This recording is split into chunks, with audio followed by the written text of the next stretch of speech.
No, ladies and gentlemen, that was not a mistake. Hey, that was a early timeout, bro. Early timeout, man. This show merited an early timeout. It was such a big cluster mess, and man, Vince, how you doing, man? I am doing okay, but I do want to say, bro, you still haven't eaten Bailey. I still haven't eaten Bailey. That's true. According to I got to tell you something, Chris. I don't want to get into a long diatribe, but it really makes you open up your eyes. Listen, bro. I am the kind of guy where when it is like any form of entertainment, when it is sports, when it is movies, when it is TV, when it is music, okay, I really get off on seeing those who are 1,000% the best at what they do. Mm-hmm. I'm talking about, bro, the pros. Okay. And bro, I got to tell you, man, Friday night over here in Denver, I went and I saw a 75-year-old Elton John. 75 years old, bro. So at the top of his game at that age that, like, I was really worried for him. I was like, Elton, like, take a breather, bro. Like, relax, have a cream soda. Like, bro, 2.5 hours nonstop, 75 years old. So this is a pro. This is a music legend, the best at what he does. Okay, bro? And you and I can go down the line with sports, with actors, we can go down the line. That's my problem. My problem is the WWE is supposed to represent the best wrestling in the world. Yes. Okay. And bro, you can probably count on one hand and maybe half of another of how many of these pro wrestlers are actually just that, pros. 75 to 85% of this roster is filled with amateurs. They are not pros. They are not the best at what they do. And bro, I'm telling you, after watching this over years and years and years and years, it's why I am no longer a fan of professional wrestling. These are not pros. I want to see Elton John. I don't want to see two wannabes talking Japanese in the ring, bro. Like, I'm sorry, bro. With all due respect, they're amateurs. This is a show full of amateurs with the exception of a few. And that's why I don't want to watch amateurs, bro. I want to see the best. I don't watch movies with bad acting, Chris. I don't watch bad musicians. I'm not going to watch bad wrestlers, bro. I mean, it's that simple. Yeah. I mean, this Ione Sky can't even get her lines right. Yeah, well, you haven't eaten. You still haven't eaten Bailey. Like, really? Really? You can't even get your line straight, bro. That are scripted, by the way. Well, let's go through it, man. Because listen, I was talking to Vince before. Listen, this is what I would want during this episode of the Legion of Raw. I would like the majority of this show to be. We will, of course, highlight the super chats. If there is any person who wants to get their comment highlighted on the show, one of the hottest shows on Monday nights, and you want to ask a Q&A of either Vince or myself, have at it. Let's do some super chats. Have your question highlighted on the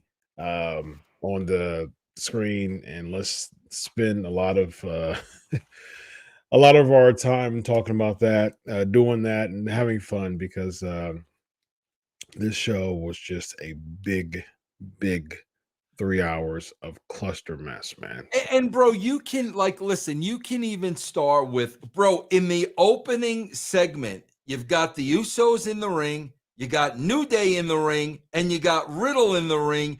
And my note here says, bro, this is as boring as you know what. Okay, I wasn't bored watching Elton John for 2.5 hours. I wasn't bored for a second. Off the bat, this promo is going nowhere. No. The crowd is not reacting. It's going nowhere. Then Riddle comes out, bro. And again, here's another great Triple H storyline. Oh, bro, you hit my bongo, so now we need to have a match. Brilliant freaking storyline, bro. This is trash. This is trash. Bro, this went on until, with absolutely no story whatsoever, this went on until 6:40 my time. Yeah. 40 minutes, Chris. Yeah. 40 minutes of what a freaking waste of freaking time, bro. By the time that segment was over, it was actually 41 minutes. It was 8:40, about 8:41 Eastern. So I mean, Mike, at what point do the Usos, at what point does New Day, at what point does somebody stand up and say, this sucks, man? You really want us to do this? Like, we're not saying anything. Do you really want us to do this? I thought the payoff of this segment was actually Big E coming out, like a return of Big E. At least that'll put something to it. But Riddle comes out of everybody, and that's what we get out of this segment. I think it was last week they did the same freaking exact thing. And you know what that is, bro? I'll tell you exactly what that is. They have nothing for Riddle. They have absolutely nothing for Riddle. So he'll go wander out there. He'll make his bong jokes, and we'll make a 6-man tag out of it. That's what it is, bro. Which doesn't make sense because you're trying to build this historic, and I'm cool with the New Day versus the Usos. I mean, at least I'm about stakes. This is a big stake. The New Day is the longest reigning tag team champions ever, and the Usos are a week away from that. And so basically, there's a stake to it. So for SmackDown, it's cool for me. To me, without wrestling, that would have been okay.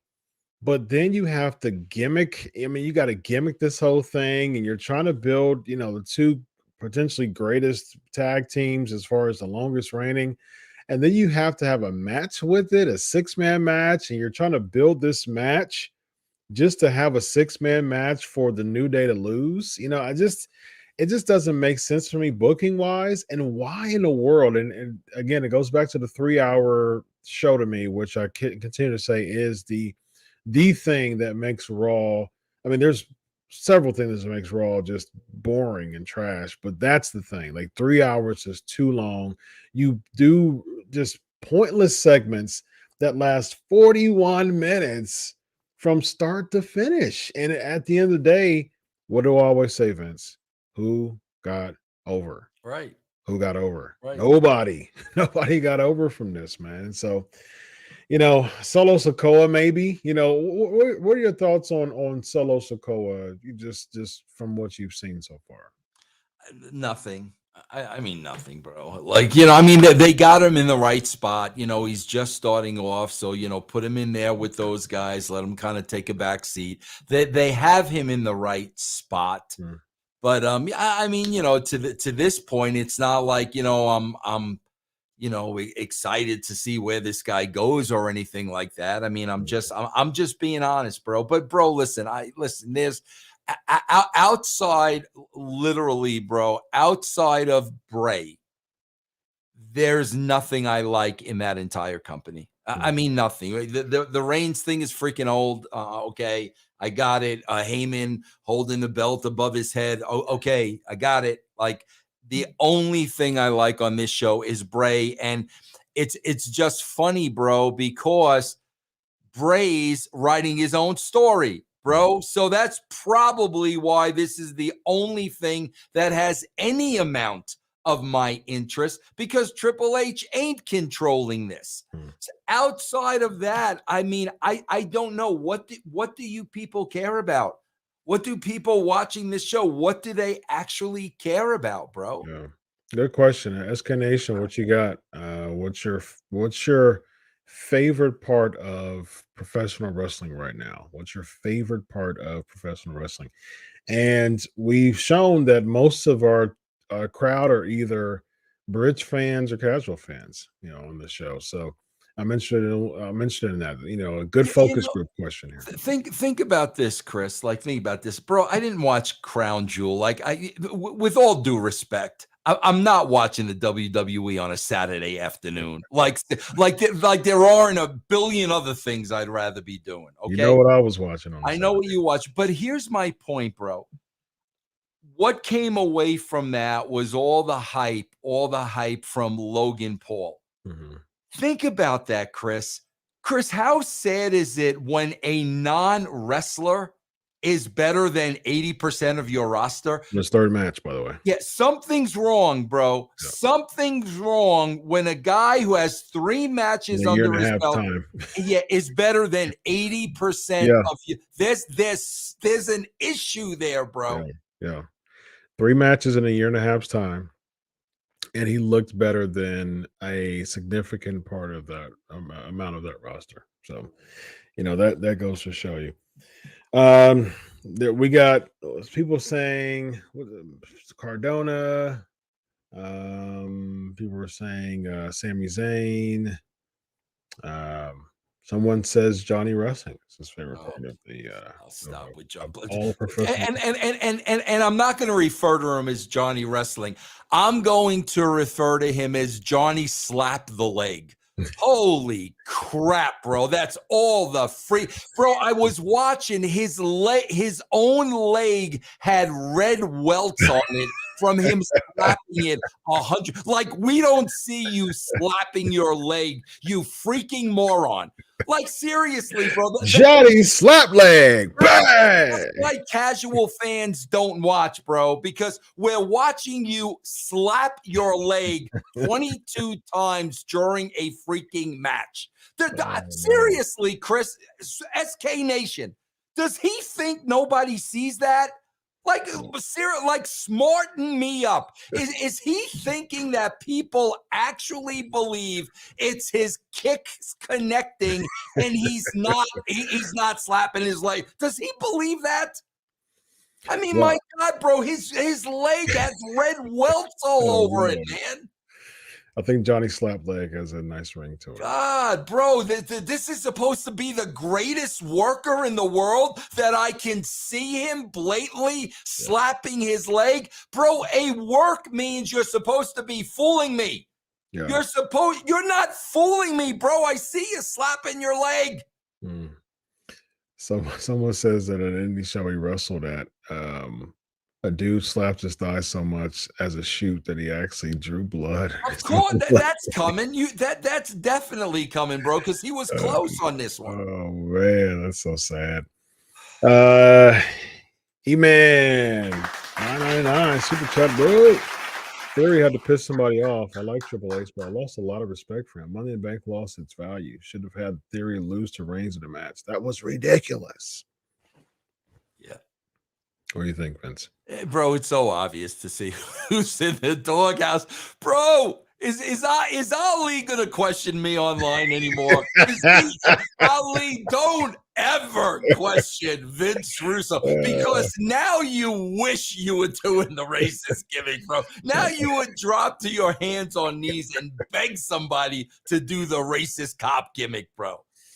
Oh my God. I still don't think he'd do that, but I think he'd be at least open to hear what Vince Russo has to say as a counter.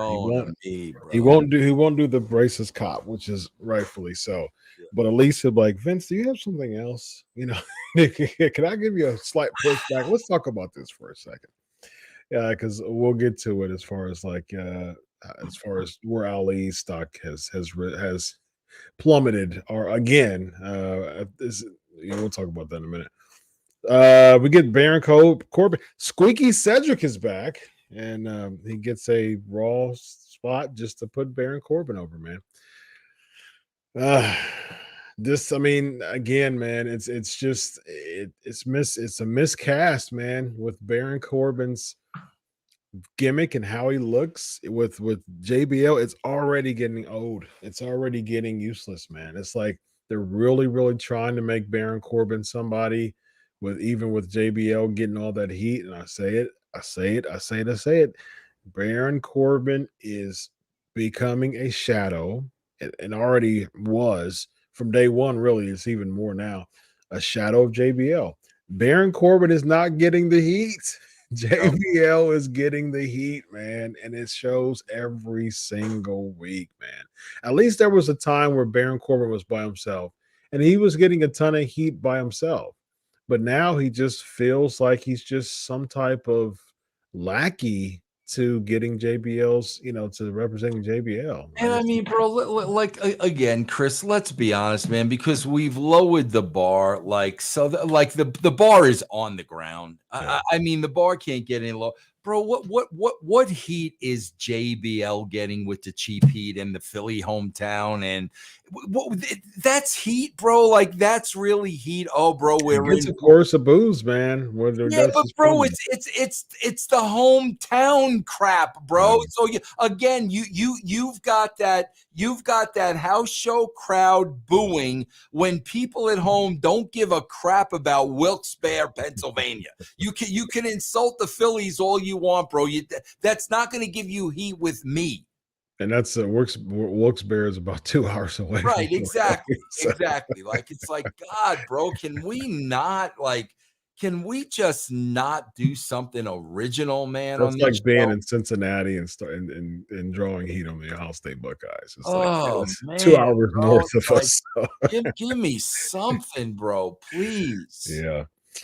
All right, ladies and gentlemen, let's do Seth Rollins doing an open challenge. This again, this stretch segment, man. This is clearly stretching 3 hours.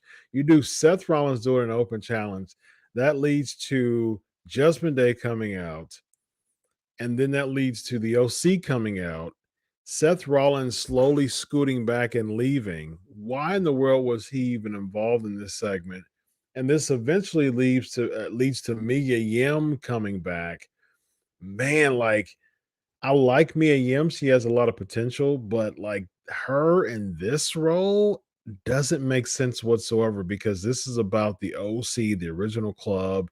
It's a spin on the Bullet Club, and Mia Yim to counter Rhea Ripley. It just didn't make sense to me. And again, bro, this is just, again, all this show is catering to the fans. You already have Graves is making, oh my God, it's Mia Yim. But the crowd was flat. Yeah, and not only that, and again, bro, if by chance you have a casual fan watching this show, they're saying, Mia who? Yeah, she means nothing. Well, the crowd said it. The crowd was like, nothing. It was dead. She means absolutely nothing. She means as much as the Sky Sisters, bro. Well, clearly to Wilkes-Barre, that's for sure, because it was just It was a no reaction. It just didn't make sense to me. And as far as like you talked about someone, you did say someone from the outside who can opposite Rhea Ripley. Do you think that Mia is No, fair enough to opposite Rhea Ripley? absolutely not on appearance. Hmm. Absolutely not. Do you think that Mia Yim has a good look as far as like intimidating is No, concerned? No, not at all. nothing. Even when she was with Retribution.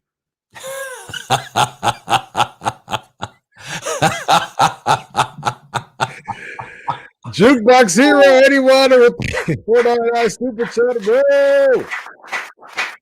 What's up from Long Island, bro? What's up? Any early thoughts of who y'all think would be a good fit to run a Royal Rumble? Hey, from Long Island. Who do you think? Royal Uncle Rumble. Howdy, man. There you Uncle go. Howdy. Uncle Howdy over. Uncle Howdy. Yep. I've got a long shot. Yes. Yes. Now we're talking business, bro. Ladies and gentlemen, it's 2.5 months before the Royal Rumble, but I'd like on November the 7th, 2022, Yes. to officially declare myself an entrant in the Royal Rumble match. Yes. Yes. Now we're talking. Now we're gonna do some business. Wow. Yes. Major. The Black Scorpion just declared himself an entrant in the Royal Rumble, man. That's my pick. I mean, that's my pick, man. I think the last two will be Uncle Howdy and the Black Scorpion in the Royal Rumble. I like it. I think the Black Scorpion is going to pull it off, man. Yes. Wow. I'm in, bro. That's amazing. That's amazing. Next we have Otis defeating Elias.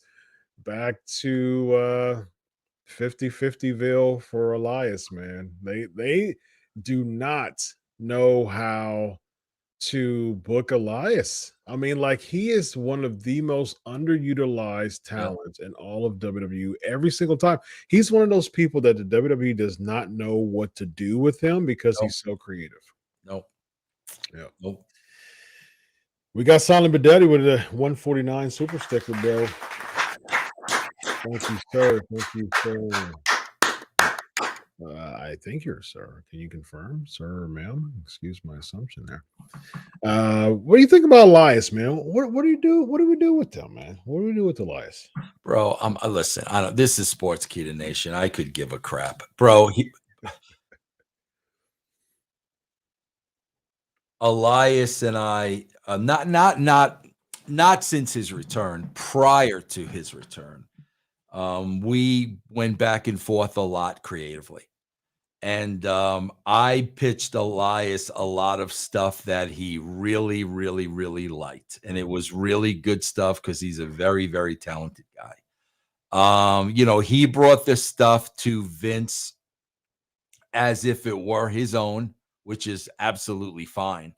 And it was just so over Vince's head.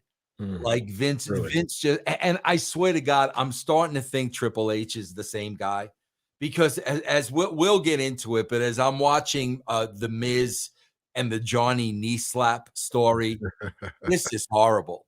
Like this. So I'm starting to think Triple H is a wrestler and he thinks like a wrestler. And if you pitch anything that's above wrestler mentality, they do not understand it. They just don't understand it. We laid out pages and pages and pages for Elias to the USA Network. Just great creative. It's above what they can comprehend, bro. It's above what they can bro. Look at Otis and Gable. The whole gimmick is shoosh. Like, that's it, bro. That's what they're bringing to the table. Shoosh. Yeah. That's it, bro. This is the level of creative that we're talking about here. Speaking of creative, I have a question for you. As far as you had a lot to do with influencing Triple H's character, um, from a Hunter Hearst Hemsley, that was all the Vince thing, right? As far as the Yeah, that was before I got yeah, there. the pedigree That and was all the rest of the crap. Vincent Bruce. That was and Pat. That was their era. Gotcha.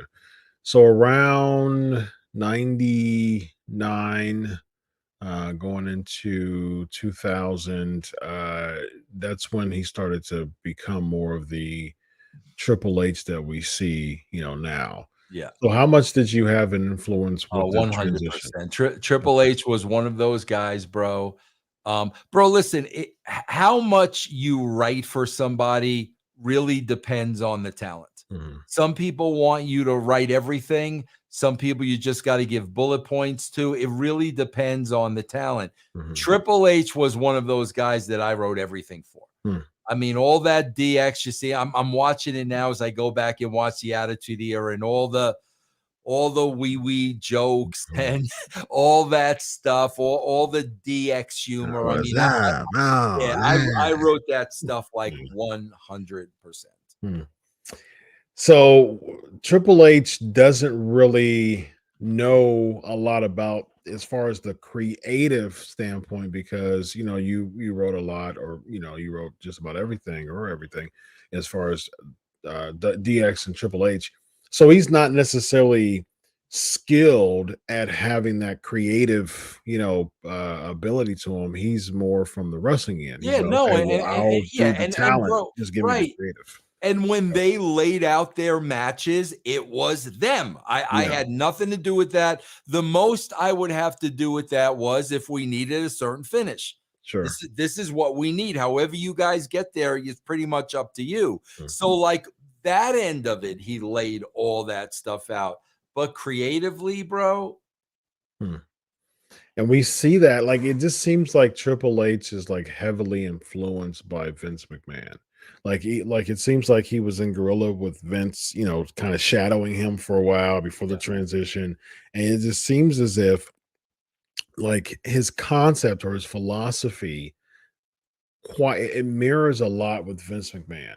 Like you pick your group of people that you really want to be a thing, and you make them a thing regardless of how the fans react to them. And it seems like Triple H has adopted that same philosophy from yes. Vince, because Vince did the same thing. He And he created people who he doesn't care if they're a thing or not to the fans. He want them to be a thing, just like Austin Theory. And he does what Vince McMahon does, bro, that I never did one time in my career. Not one time. And that's blatantly bury people. Mm, You saw it on this show. You saw it with Theory on this show. You saw it with Ali on this yeah, show.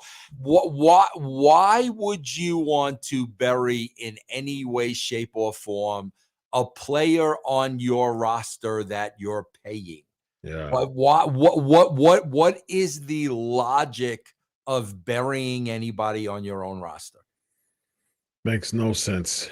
You know how much of an Ohio State fan I am. That would be like, okay, so let's go ahead and some talent that has a lot of promise and uptick to them. Let's just go ahead and bench them. You Right. know what I mean? For just a considerable amount of time. They've got some upswing. They've got some talent. Yeah, let's just bench them. You know what I mean? Let's just not utilize them properly. And that's what I'm getting here on Raw. Doesn't make any sense to me, bro. It No. makes no sense. I never did that to any talent because that's the thing, Chris. And I talk about this with wrestlers all the time when they get involved in creative. There's baggage. Mm, The roster I had, there was nobody on the roster like that I disliked and that I now there was some that were hard to work with, mhm. but bro, listen, man, when you're in the entertainment business, some people are going to be hard to work with. Not even entertainment when you're in corporate America, Yeah, like when you're man, at these blue right. collar, white collar jobs. I never blatantly buried anybody, bro. It makes no sense. No, not at all. Next we get a backstage interview with Judgment Day. Bianca Belair and Rhea Ripley have a stare down. Looks like that's the the start to an upcoming feud between the two. What do you think? Yeah. Well, I mean, that's that's interesting to me, but we just introduced Mia Yim. Yeah. Didn't Mia Yim come in? So why are we going to Bianca Belair? Because it seems like Rhea's Judgment Day is probably still going to go over OC, even with Mia Yim coming in. Again, you're hemorrhaging funds. Mia Yim is most likely going to come in to just an extra addition to continue this feud. They're probably still going to go over the OC, and then that's going to give Rhea some momentum to feud with Bianca. And I would say Bianca wins probably because um um oh goodness, what's her name up in Days Full of Therapy's got me Beth Phoenix, Edge's wife. Beth Phoenix, she's going to come in and probably attack Rhea or somehow, get a retribution on Rhea. Yeah. And so basically what's going to happen, like Rhea's like the whole point of Crown Jewel's hairdo and today's hairdo is because they're still bringing up those things about Rhea and Beth Phoenix. So it looks like that's going to be a thing probably. Yeah. Or I can see this happening. Rhea beats Bianca Belair, and that leads to Rhea versus Beth Phoenix for the championship at WrestleMania. Whoopee. Whoopee. I can definitely see Rhea and Beth Phoenix for the championship to try to, cash in on this long drawn out feud. Yeah. Ideally, Bianca Belair versus Charlotte would be more intriguing to me because to me, it's like, why have Beth Phoenix have a big, moment on WrestleMania? That's when you have baby faces right now that you can push to have that legendary status. That's the problem. Who's being pushed to a legendary status right now that's not part of the 50-50 curse unless you're someone like a Roman Reigns? Bro, what is Charlotte's injury? She just asked to have some personal time off. Oh, so this is all just personal time. Wow. Okay. Well, she's been off for a while, no? Yeah, she got married, to Andrade, and so after that, as far as what I believe, she asked for some personal time. Wow. Okay. Yeah. Next we have the Bianca Belair, Asuka, and Alexa Bliss calling out Damage Control. This leads to a War Games, match, the call out War Games. And so it is going to be 10 on 10, which is interesting because they showed a graphic of that. I thought it was going to be 8 on, it's going to be 5 on 5. I thought it was going to be 4 on 4, but I like the 5 on 5 traditional War Games matches. It's just interesting how they're going to play this out for the next few weeks because right now you have 4 on the heel side because Nikki Cross came in and, they attacked the baby faces. So they need one more heel on the heel side and 2 more baby faces. If you can throw out any type of name, do you think it's going to be someone there or do you think it's going to be someone from the outside coming back? Joey time. Let's do it. The double dose of Joey. Time out, Joey. Time out, Joey. All right. There's a couple of things. There's a couple of things we got to talk about here. Yeah. First of all, you threw out the word interesting. Bro, there ain't nothing. We've seen this a zillion times. Bro, unless War Games, I'm going to be honest with you. I like War Games. Unless they're going to be using real guns and like hand grenades and bazookas. I've seen them do all that I want to see them do. Okay. Yeah. But there's a couple of things we got to talk about here because you went right over this gold. Well, first of all, what was the purpose to that parking lot footage? Was that your footage? Did you get that parking lot footage? Did I miss that? Did you miss the parking lot footage, bro? What was the parking lot footage? Oh my God, bro. I must have missed it. They have this shot that apparently a fan shot on their phone. A fan shot it on their phone of, the heels are coming out after. Oh, I saw it. Yeah. I saw what the frig is that? Okay, so we go from the parking lot footage to Ione Sky saying you still haven't eaten, Bailey. Yes, which indeed. was one of my this might be my favorite line of the year so far. Then we've got the two Japanese women speaking Japanese back in what was that? I don't know. Yeah, it got a good crowd reaction. And then we had some brilliant writing when Bianca Belair said, "This is war." And this ends at War Games. Ooh. Wow. Very nice. Dropping some lines, dropping some bars. Right, so what do you say now? It's 5-on-5? Yes, 5-on-5 traditional War Games. So it's right now that you have 4 on Damage Control, and then there's going to be another heel. And so I wonder who the heel's going to be. They'll probably bring somebody up from NXT. Oh, no, I bet you they bring Doudrop back. I can see Where is that. she? What happened to her, man? Who did she piss off? I mean, who did Cedric and Alexander? Anybody. Who do you want to insert there? I think that I think Doudrop's a good idea. I think that would be interesting, just because there's the affiliation with Nikki Cross. I think that Sasha and Naomi is going to be the other two on the babyface. On the baby, you think they would bring them in a role where they're on a team of 5? Yeah, because if they still, because if they win the match and doesn't be eliminated, yeah, I think that's what. All right, that makes sense. Yeah. Next we have Austin Theory defeating Shelton Benjamin. It's sad because someone like a blue chipper like Shelton Benjamin, who's busts his butt, and he's been a very loyal cat, man. He's the one who looks the worst out of all this, because you end up seeing what happens with Austin Theory.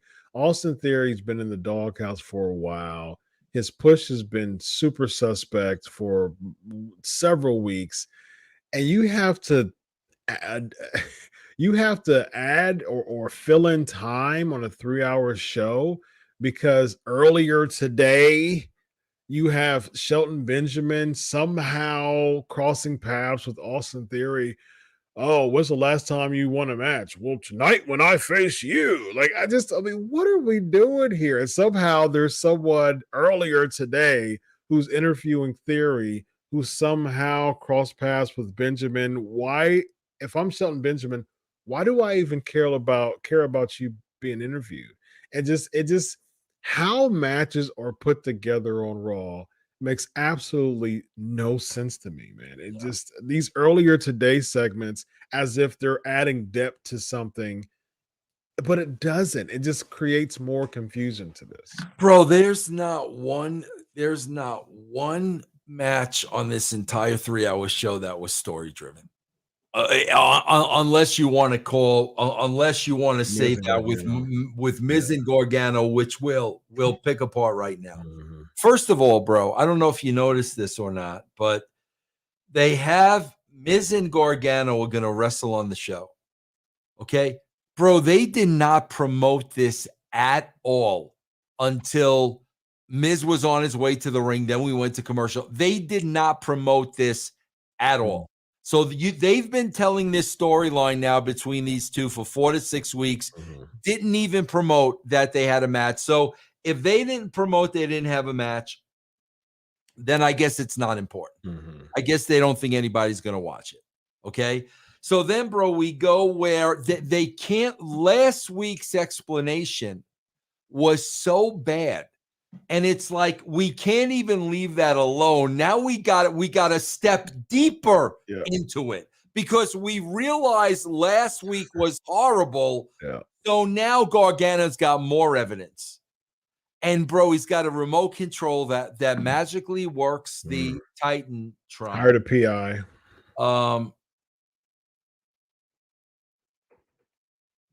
Hired a PI to help the story. And bro, you talk about a crowd being dead. Oh yeah. They were, and bro, they played that piece with Miz way too long. Yeah, the crowd was dead. Yeah, it was drawn out.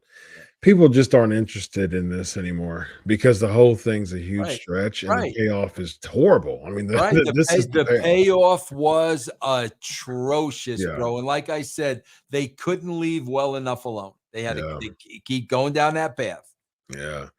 And it's like at the end of the day, you have so a Miz admitting to the fact that it was, put together by him.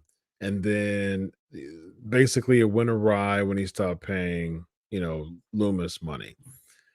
So for several weeks, you made Loomis look like a threat. You could have really done something with that. There was a mystery. He looked dominant. His presence was respected. Now his presence is not respected anymore. Now he looks like one of the boys again. Yeah. And that's the problem. Like we've been talking about that. Like they don't know how to make someone distinct from one of the boys. And now Loomis looks like one of the boys because he chair-shotted, he chair-shot the Miz. And then this intimidating person starts running away from a couple of security guys. It's like, what are we doing here? Well, Chris, not only that, back it up a little bit, bro, because you got to remember something too. Don't forget this little tidbit. Shawn Michaels booked him in a match against Miz, and if he beat Miz, he was going to get a contract, but that never happened because Miz laid him out with a chair, but now he's being chased off by security again. Like, do they not, what? Like, what? Yeah. The logic is just flawed, man. Gosh, but how does he keep coming in the building if he keeps getting chased by security? Like, bro, he came from the back. Yeah, I had actually rewound it to see where he came from. Yeah, and I was like, okay, if he came from the crowd, it would have made a little bit more sense. But he came from the back. It was that gorilla. So he was in gorilla. Like, okay, is it my time? And go. You know what I mean? Like, go. Yeah. Yeah. So how is security going to? How do they give him clearance to even go backstage?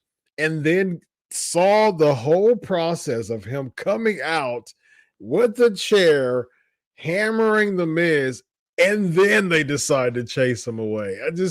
The logic is absolutely flawed. And then, but you did protect the referee when in the middle of the match, Miz tells him to look underneath the ring for the invisible, and the ref looks for the invisible man. So bro, just the refs continue their brilliant streak on this show.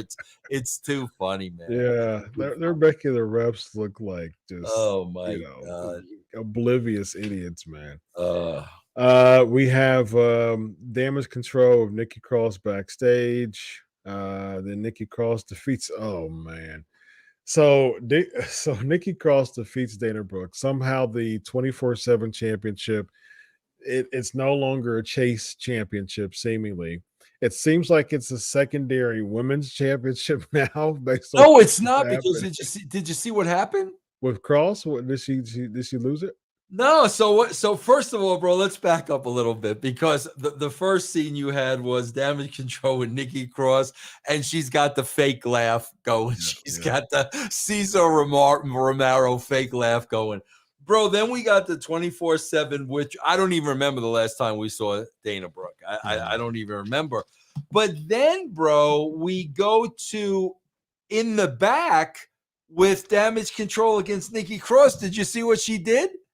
I don't, but I heard that she trashed the belt. She put the belt in the garbage can. The belt's over. She produced the belt? She put it in the garbage can. So that's how they're ending the 24/7. Okay. Bro, they punished us with that for God knows how long, and that's how we're gonna get out of it, bro. Nikki Cross gonna say this is trash. She reducing it. Very nice. Very nice. That's how they got rid of the 24/7 title, bro. I can dig it. Okay, Oh, so she's no longer 24/7 champion. No, I'm a she put it in the garbage. He put it in the garbage. Very nice. Very nice. I actually like that.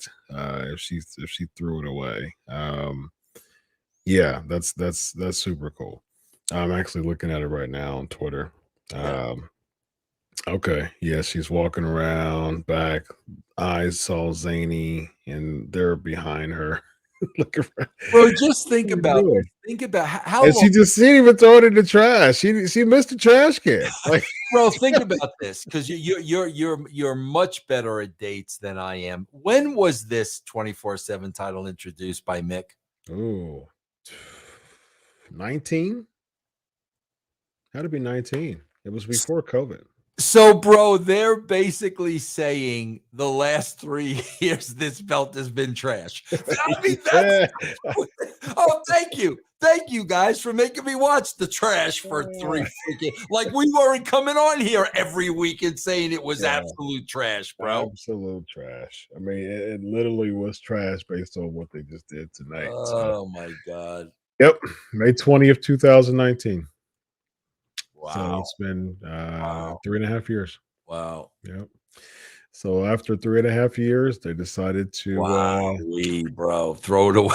throw the trash.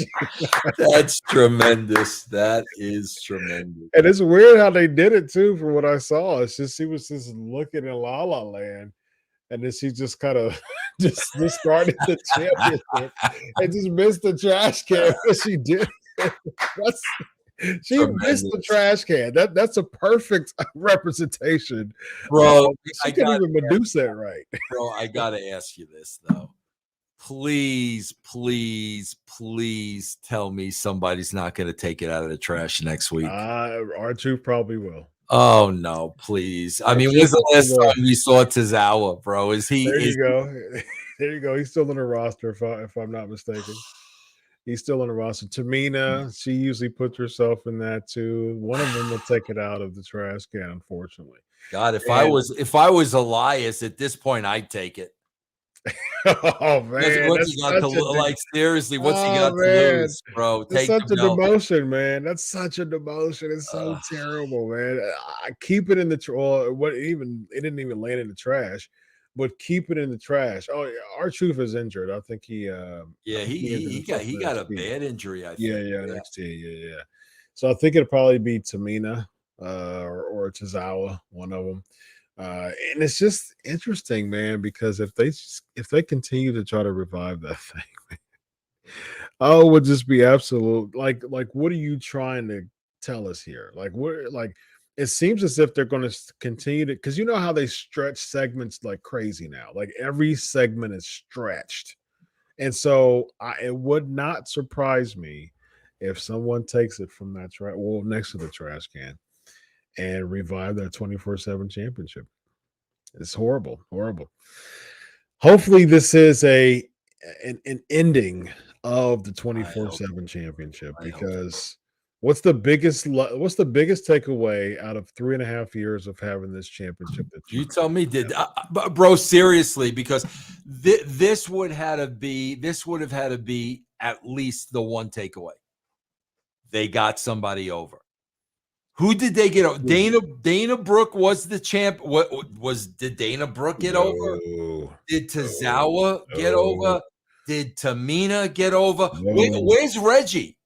Did Reggie get over? Who got over in 3.5 years, like Chris said? Nobody. I mean, it was cool to see R-Truth in that state for a moment, because I'm all for out of ring, segments and stuff like that. It adds. But R-Truth would have gotten himself over to that point with or without that. Sure, yeah, but I think it did spotlight him more, and I'm cool with that. But that started to get it really old. You know what I mean? Ali. I mean, it didn't really get anyone over. Akira Tozawa, Tamina, Dana Brooke. I liked the R-Truth and Spud Drake Maverick spots in the beginning. Yeah. That in the very beginning, it was funny because they even did the wedding when him and his wife got married. I like those outside segments that added some funniness to it. But as far as getting someone over, nobody. Zero persons. Yeah. Next we have the OC and Mia Yim cuts a backstage interview. Any takeaways from that? No. I meant to say this about the Dana Brooke part. I don't know if you noticed this, but this is a really bad omen to Dana Brooke as a character. She tried to elicit the audience claps. Did you notice that in the beginning?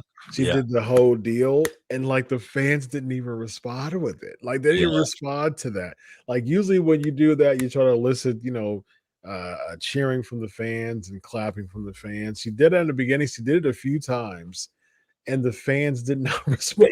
Chris, I got to explain something to you, because this is what all these people, we talk about a lot of these people, the Dana Brooks, the Eliases, the Cedric Alexanders. We talk about all these people. Bro, there really are two types of people. Okay. If the Cedric Alexanders and the Shelton Benjamins and the Dana Brooks, bro, if they are in it strictly for the money, that's one thing. Mm-hmm. If they're getting paid by the WWE and, it doesn't matter if you use me once a month, once every 3 months, the checks keeps coming in. Yeah. I understand that. And if that's your mindset, that's fine. Mm-hmm. But then there's the other half of the people, which are the creative people. Okay. And bro, I can tell you firsthand, this is why I can say that. In 2012 at TNA, when they started stifling me creatively, okay, I couldn't do it anymore. And bro, I didn't have a job lined up. I didn't know what I was going to do next. I didn't, working the indies wasn't even an option. But when they stifled me creatively, I left. How they stifle you? Oh my God, bro. Dixie had so many layers involved creatively that it was just, I was spending all my time trying to convince 4 other people of what we needed to do. And it turned into a massive waste of my time. So I left. So people that fall into that category, bro, I don't feel sorry for them, because you've got an option, man. If you are a creative person and you think you can do a hell of a lot more and they are missing the mark and missing that opportunity, leave, bro. It's now been proven over and over and over and over and over again. There's life after wrestling. Yeah. So like, I don't, like Elias, for instance, I know the dude's a very creative guy and he's got to be miserable. Leave, bro. He'd be a really good actor. Yeah, man. Leave. I mean, my God, bro, Lana is on the Surreal Life. Oh, okay, bro. If you ask Lana right now, hey, Lana, let me ask you a question. What do you enjoy better, the Surreal Life or them putting you through a table every week to teach you a lesson? I bet you they treat her a little better on the set of Surreal. You know what I'm saying, bro? Yeah. I mean, it's like you guys have a choice, man. You don't have to do this. Yeah, you don't. Very true. So let's break down this. Yeah, this is hard. You're gonna have to break this down for me, Chris. We're gonna have to break this down. Yeah, I'm not doing this alone. Yeah. So okay. Seth is a baby face. We know that, right? He's singing. Yeah. He's putting the people. I'm the people's champion. Yeah. So Seth, we know, is a baby face. And the turn was odd because there wasn't any sharp turn. Like No, it no, wasn't a sharp turn. It was no. it just happened. People started singing with him. Yeah, yeah. Well, he started doing it, Yeah, by, the himself. Jericho, Yeah. and quite frankly, bro, when I see that, I'm thinking Jericho ripoff. Like Mhm. I saw that with Jericho like freaking years ago. But nonetheless, let's just say, for argument's sake, the fans turned the babyface. Okay. The fans turned him babyface, but I would say that as a babyface, he nudged that, which I don't like. Yeah, I agree with you. Were Yeah, saying that for weeks, bro. yeah, You yeah. were saying that for weeks before it happened. Yeah. Yeah. So now you have Bobby Lashley, who Right. appears to be a heel now. Well, Which let me I ask don't you a like question. at all. Hold on. Did you see Crown Jewel? I did. Yep. Yep. That was the last time we saw Lashley. Do Mhm. you think he walked away from that match a heel? I do. I definitely think he came in a baby with Lashley, with Lesnar, who was, Okay. whatever. But he came in the baby. He was doing the boom, boom, pow with the fans that he does every week. And then I don't know if this was scripted to be so, but he definitely didn't come out the baby. He definitely played the heel. He got heat, big time heat Yeah. on Lesnar, right? Yeah, it was heat. It was heat. Okay. He got him in a hurt lock afterwards and attacked him after he. So he could have looked like a sore loser. Right. Yeah, he Okay. definitely looked like a sore loser. Okay, Yeah, so yeah. now we come to tonight. Yep. Okay.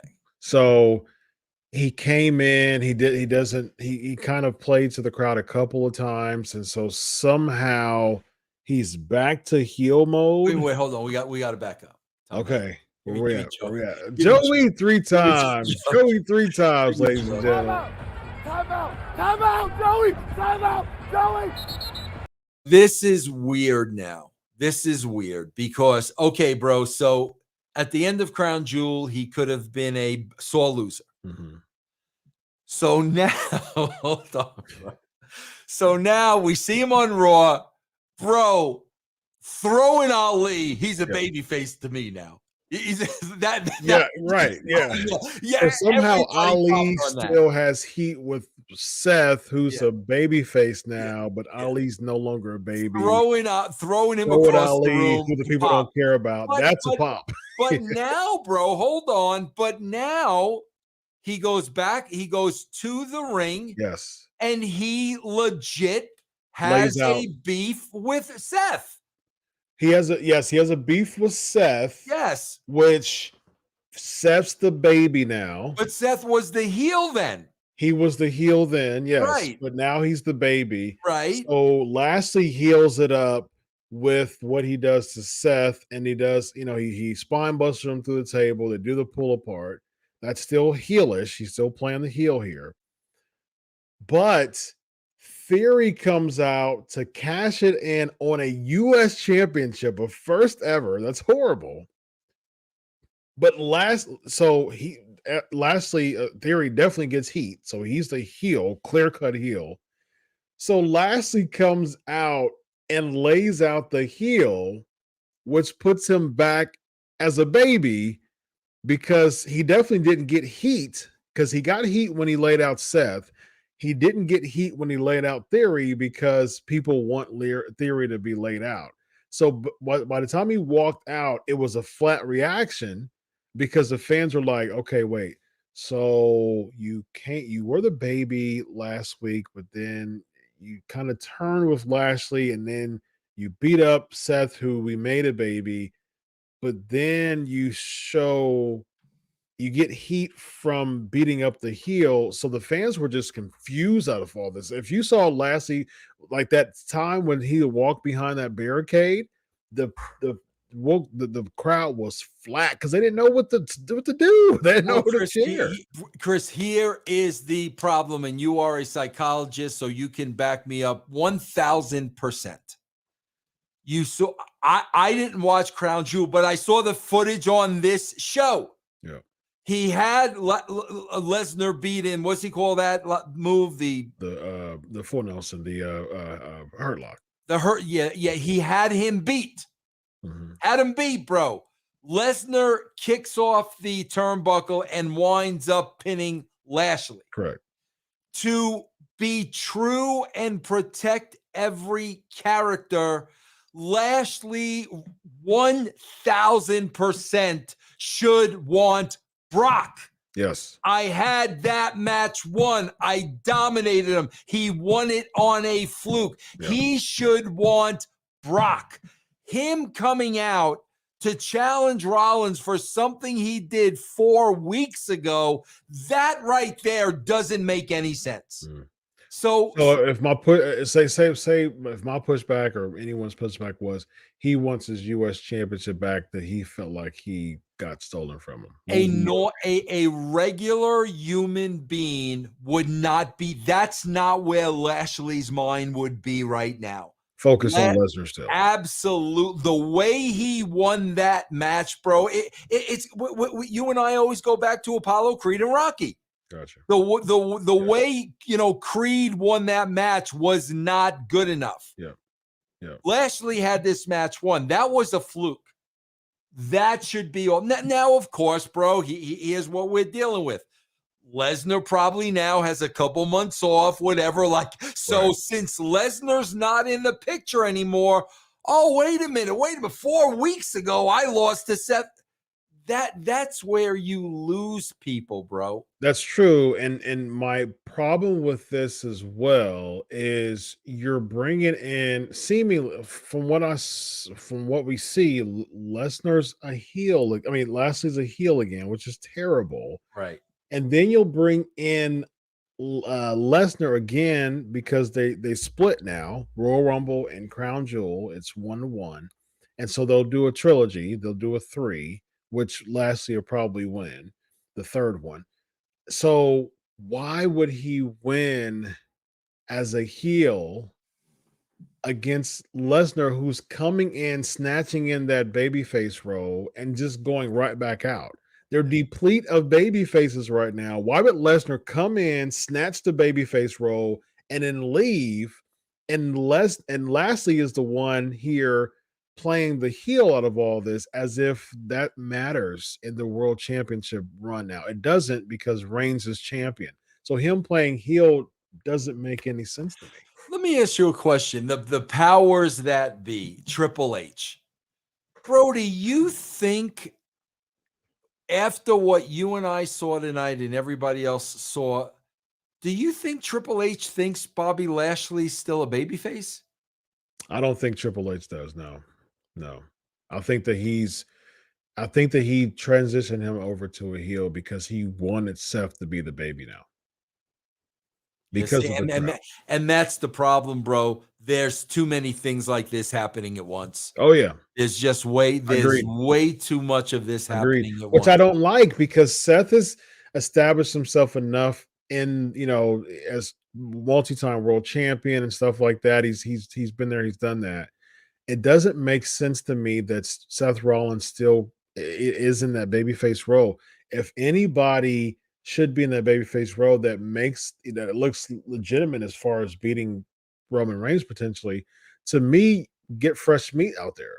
Make Bobby Lashley the babyface of Raw, because how fans have historically treated Rollins, they have a fad where they like him, and then within months they get tired of him. And it's like, you can't do that, man. You can't do that to really hold up a Raw brand, because the fans, they have historically do, they will get tired of Seth Rollins, man. Yeah. And so the singing will get old again.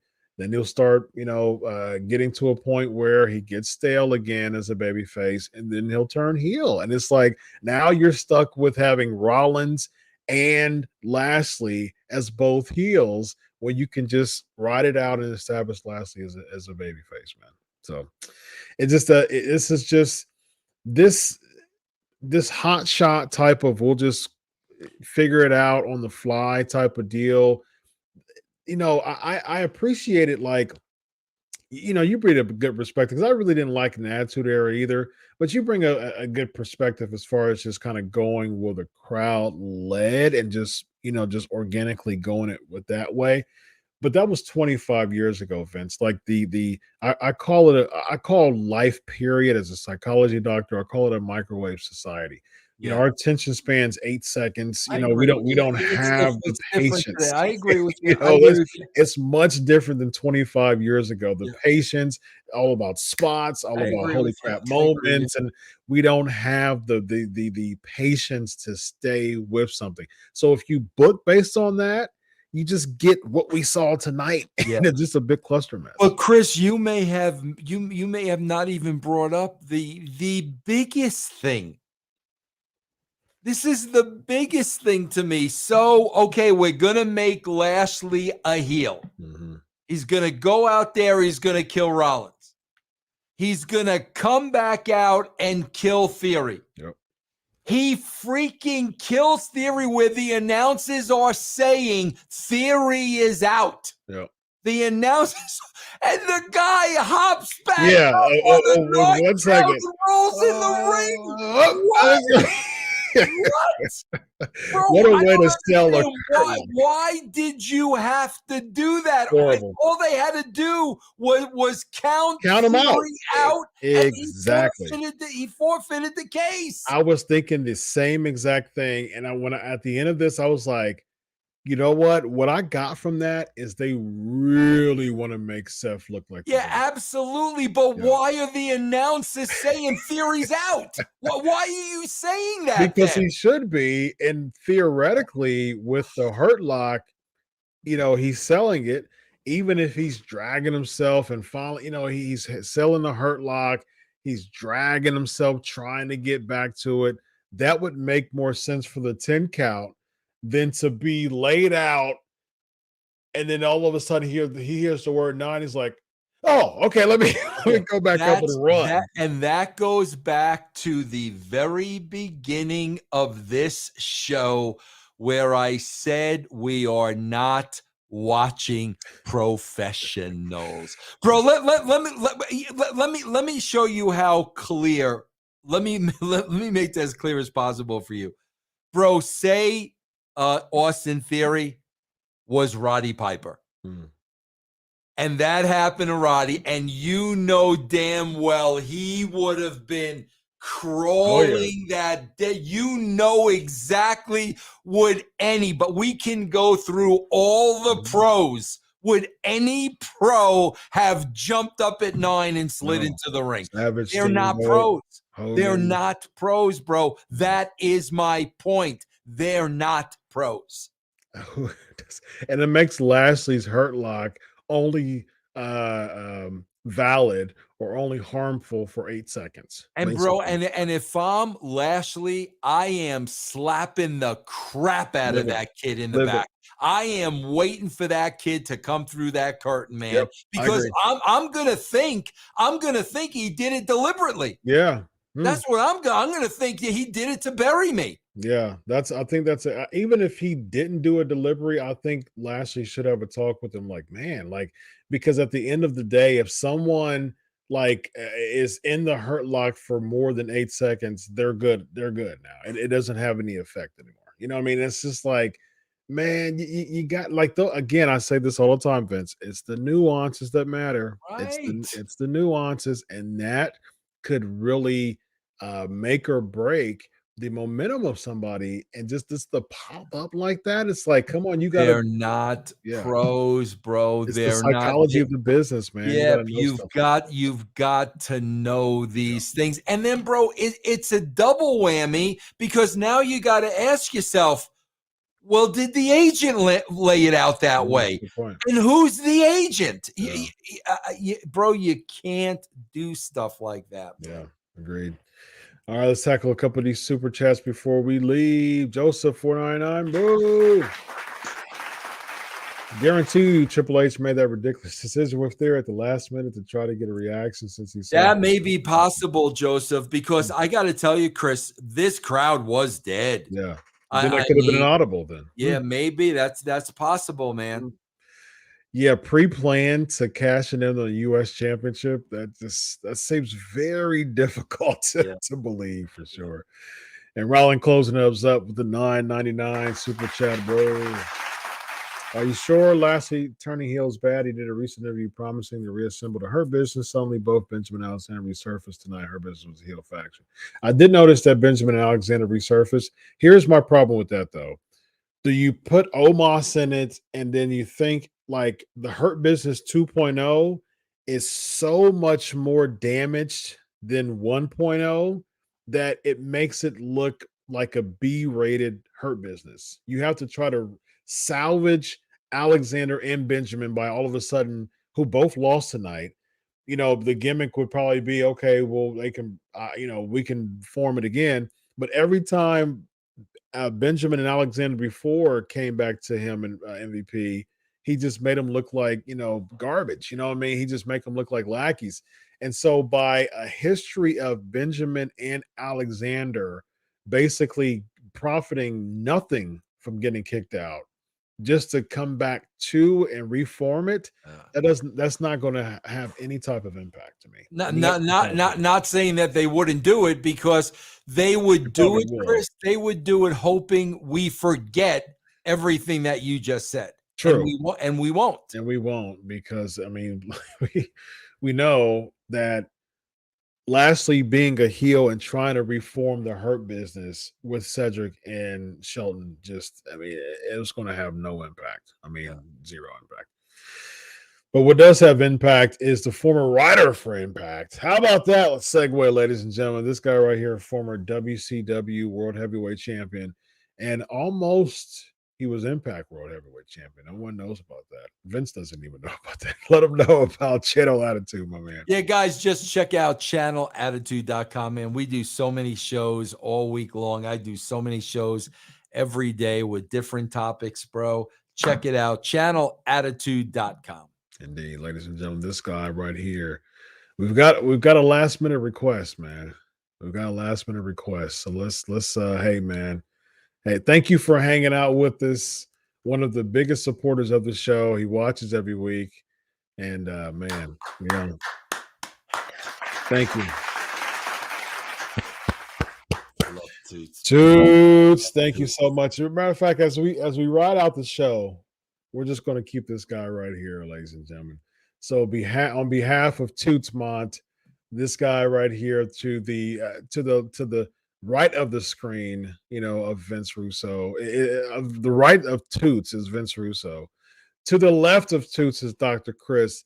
In the middle, ladies and gentlemen, there we go, is Toots. This is their Legion of Raw. Ladies and gentlemen, so long.